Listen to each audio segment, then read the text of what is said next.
எல்லாரும் எப்படி இருக்கீங்க? என்ன மிராக்கல் ஸ்கூல் போயிட்டு வந்தாச்சா?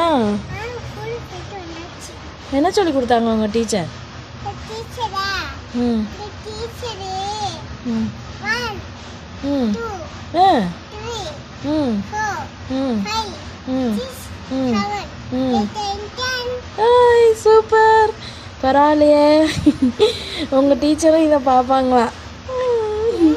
ஆமாம், உன் வீடியோவை உங்கள் டீச்சர்கிட்ட கேளு. நீங்கள் என்னை பார்ப்பீங்களா வீடியோவில் கேளு, ஓகேவா? சரி, ஓகே. இன்னைக்கு வசனம் பார்க்கலாமா? மனுஷன் எதை விதைக்கிறானோ அதையே அறுப்பான். அறுப்பான். ஓகே, பாய் சொல்லிடலாமா? சொல்லிடு. எங்கே பார்த்து சொல்லு.